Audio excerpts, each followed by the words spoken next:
Antes mesmo da sessão desta quarta-feira começar, as deputadas do PSOL, Sâmia Bonfim e Thalíria Petroni, criticaram as diligências de parlamentares no Pontal do Paranapanema. Não faltaram confusão e bate-boca. É que bateu o desespero.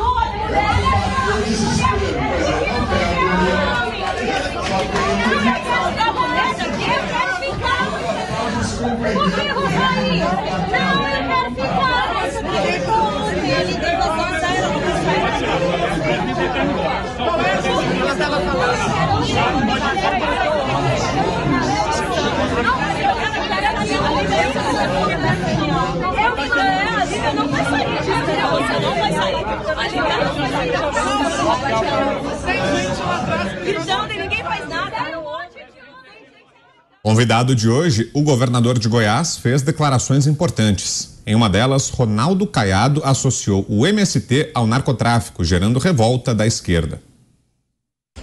Que fique bem claro isso que eu estou dizendo. A invasão do narcotráfico nas estruturas que se apoderam e que podem se apoderar do poder. E é importante que vocês realmente possam avaliar esse nível de financiamento, como é que está chegando a eles essa capacidade de mobilização e a quantos assentamentos. E não parou por aí. Caiado chamou o movimento de clandestino. A sociedade, ela não admite mais demagogia, populismo. A sociedade não admite mais entidades que não se explicam perante a lei. O MST, ele não existe. Ele não tem entidade. Ele não tem estatuto. Ele não tem pessoa física que representa. Não tem CPF. Não tem CNPJ. Onde é que está rotulado de movimento? Quem não tem estatuto e não tem identidade é exatamente clandestino. E no embate direto com Sâmia Bonfim, Ronaldo Caiado questionou a política social praticada pela deputada do PSOL. É muito ruim quando as pessoas utilizam de mentira para poder, e é a tese de quem não tem argumento. Quem não tem argumento para refutar, veja bem, tanto não tem argumento para refutar que se você for no meu estado visitar os assentamentos, você vai ver o que o estado está fazendo. Agora, o assentamento que fazia propaganda e tinha você como deputada federal vive na miséria. Então, onde é que está o seu... Onde é que está a sua capacidade? Onde é que está a sua capacidade de falar que defende o social? Vamos lá, mais opinião? Começa o giro com você, Cláudio Dantas. O que achou, Dantas, dessa passagem do governador de Goiás pela CPI? É nada como a verdade, né? É muito fácil comparar quando uma política agrícola ela funciona como uma política voltada, né, para a agricultura familiar, ela funciona, e quando ela é proselitismo, ela é uso político. O que o MST faz hoje é política, não tem nada a ver com reforma agrária, nada a ver com produção.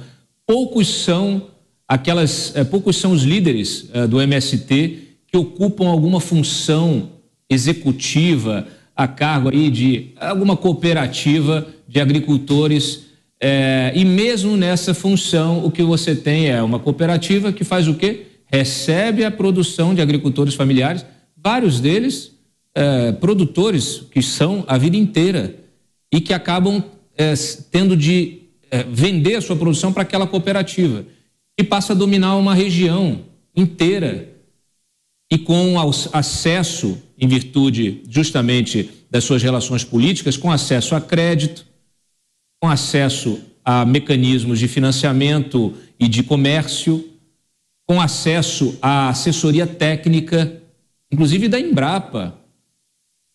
Nós temos um sistema, uma indústria que ela integra, o MST integra esse sistema, é um sistema clandestino, é um sistema paralelo.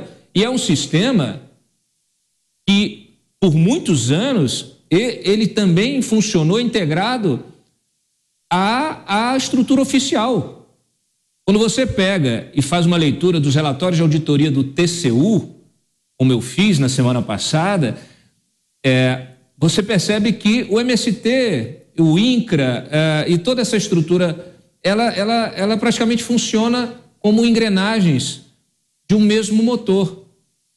Aliás, eu recomendo que a CPI solicite ao TCU todos os relatórios de auditoria que foram feitos da política, da implementação de assentamentos e da fiscalização que foi feita, né, pelo tribunal dessas implementações ao longo de mais de uma década pelo INCRA. E você percebe que há uma negligência e até uma conivência com assentamentos, com a distribuição de lotes da reforma agrária.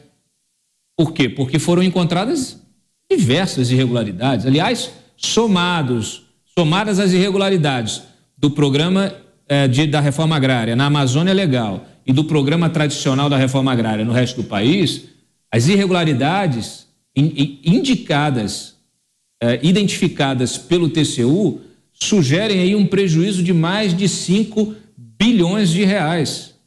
5 bilhões de reais. Então, tem terras que foram entregues, assentamentos que foram registrados, foram entregues, lotes de terra que foram registrados, tituladas em nome de pessoas que nunca poderiam ter uma terra. Inclusive, pessoas que a própria fiscalização do TCU, milhares delas, foram identificadas sinais exteriores de riqueza, de bens. Pessoas com carros, na época aí de 2009 para cá, que foi feita a investigação, a pessoa do assentamento com um carro de mais de 100 mil reais, um carro de 70, de 80 mil reais. Então, de que nós estamos falando? De um sem terra, mas com carro? Tem a caminhonete, mas não tem terra. Do que nós estamos falando? Então, assim, esses relatórios são várias auditorias que foram feitas e depois compiladas no relatório geral que foi divulgado no ano passado. Ela é uma matéria-prima importantíssima para essa CPI. Denúncias de envolvimento do MST, como disse o Caiado aí, com o narcotráfico, elas são conhecidas. Nós já tivemos, inclusive, em CPIs anteriores, testemunhos de ex-integrantes do MST que disseram, olha, as Farc estão treinando o MST em táticas de guerrilha. As Farc que se financiam pelo narcotráfico. O que mais as Farc ensinaram para o MST? Cabe a pergunta. Então, assim, eu acho que todas as colocações que foram feitas, as provocações que foram feitas pelo Ronaldo Caiado, elas são importantes para esse debate. E a confusão criada pelas parlamentares aí, governistas mostra que eles não têm preparo nenhum, eles não têm fundamentos técnicos para rebater as acusações que são feitas. Então partem para a agressão verbal, partem para o barraco, que é uma forma também de dificultar os trabalhos da própria CPI.